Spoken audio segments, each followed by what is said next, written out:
दोस्तों नमस्कार। Colonel Ajay Shivaji astro money group first global astro finance digital channel से आपसे मुखातिब होता हूँ। आज 18 जून सन 2026। दोस्तों आज के एपिसोड में हम कॉटन कपास के बारे में चर्चा करेंगे। साथ साथ खरीफ की बुआई में बड़ी गिरावट और मिलों की मांग से कॉटन की कीमतों में मजबूती देखी जा रही है। साथ साथ CCI से भी यानी कॉटन कॉरपोरेशन ऑफ इंडिया ने भी जमकर कपास की बिकवाली की है। जानिए पूरी रिपोर्ट विस्तार से। दोस्तों खबर निकल के आ रही है कि एक तरफ देश में चालू खरीफ सीजन की बुआई के शुरुआती आंकड़े पिछले साल से पीछे चल रहे हैं, तो दूसरी ओर स्पिनिंग मिलों की मांग बढ़ने के कारण कपास के दामों में तेजी का माहौल गर्मा गया है। बुधवार को गुजरात और उत्तर भारत के राज्यों में कॉटन की कीमतों में लगातार दूसरे दिन सुधार देखा गया।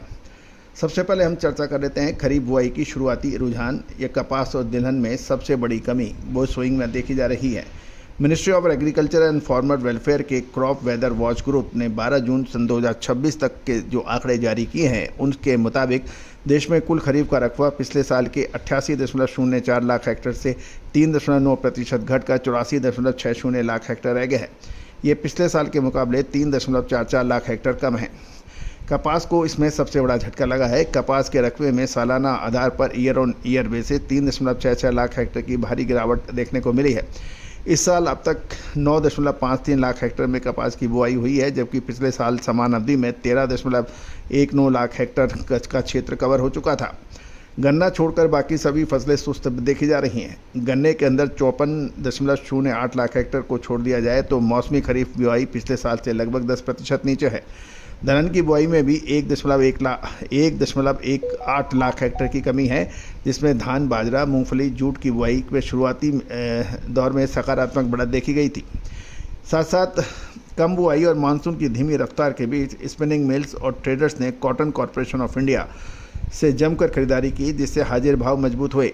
गुजरात में अहमदाबाद से खबर निकल के आ रही है 29 शंकर 6 किस्म की कॉटन के भाव 750 रुपए। मसाले, खुशबू और प्योर झाग, टेस्ट से भर दे हर जुबां पे स्वाद।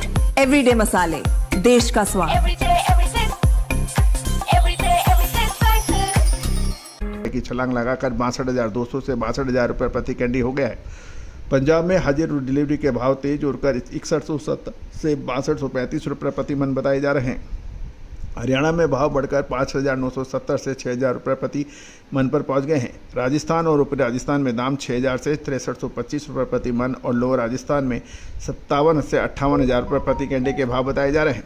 देश भर की कुल मंडियों में कपास की कुल आवक 11,600 बेल्स की दर्ज की गई है। वहीं वायदा बाजार में NCDX पर अप्रैल 2027 के कॉन्ट्रैक्ट में कपास के दाम 4 रुपये तेज होकर 1739 रुपये प्रति 20 किलोग्राम पर बंद हुए हैं। अंतर्राष्ट्रीय बाजारों में आइस कॉटन में भी कुछ मजबूती की संभावना देखी गई है।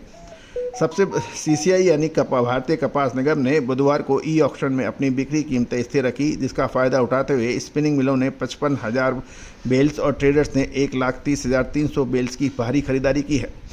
प्राइवेट जिनिंग मिलों के पास अच्छी क्वालिटी की कॉटन का बाकाया स्टॉक बेहद कम है। जून के मध्य तक बारिश सामान्य से काफ़ी कम होने और अल नीनो के कारण मानसून कमज़ोर रहने की आशंकाओं के चलते मिल्स पहले अपने स्टॉक को सुरक्षित कर लेना चाहती है। हालांकि सरकार ने घरेलू उद्योग को राहत देने के लिए 1 जून सन 2026 को 5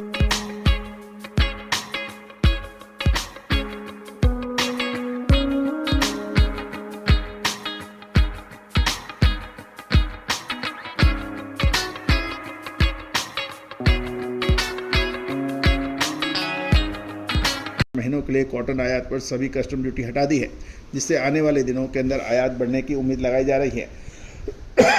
अब हम चर्चा कर लेते हैं तेल और बिनोला कपास खली की बात। कॉटन वॉश की बात करें तो वैश्विक बाजार में खाद्य तेलों की गिरावट के असर से घरेलू बाजार में कॉटन वॉश की कीमतें टूट गई हैं। धुले में घटकर 1,460 रुपये और जालना में 1,445 रुपये और गुजरात में डिलीवरी भाव 1,455 रुपये प्रति 10 किलो के भाव बताए जा रहे हैं। बिनोला की बात करें तो तेल मिलों की सीमित लिवाली और उत्तर भारत में बिनोला के भाव स्थिर रहे। हरियाणा में 4450 से 4800 रुपये और राजस्थान में 4400 से 4800 रुपये के भाव रहे। पंजाब 4250 से 4700 रुपये प्रति क्विंटल दर्ज किए गए हैं। कपास या खली की बात करें तो पशु आहार निर्माताओं की मांग निकलने से कपास खली के दाम स्थिर से तेज रहे। सेलू में भाव बढ़कर 4120 रुपये और गूंज में 4,000 रुपये प्रति क्विंटल हुए हैं, जबकि पीपलगांव और बालानगर में दाम 4100 रुपये प्रति क्विंटल पे देखे रहे हैं। गौरतलब है कि नई फसल आने में अभी कई महीना का समय बाकी है। बुआई के शुरुआती आंकड़े कमज़ोर है, इसलिए आगामी 2 हफ्तों में मानसून की प्रगति बाजार को अगले दिशा और सीसीआई की मूल्य नीति भी निर्धारित कर सकती है। दोस्तों ये भी तय है कि आपको याद होगा मानसून पे हमने आपको अपडेट देते हुए कहा था इस बार मानसून डिले हो सकता है, जबकि शुरुआती दौर के अंदर भारतीय मौसम विभाग ने सही समय पे मानसून का अग्रिम विश्लेषण दिया था और उसके बाद उन्होंने लगातार अपने वक्तव्य चेंज किए थे।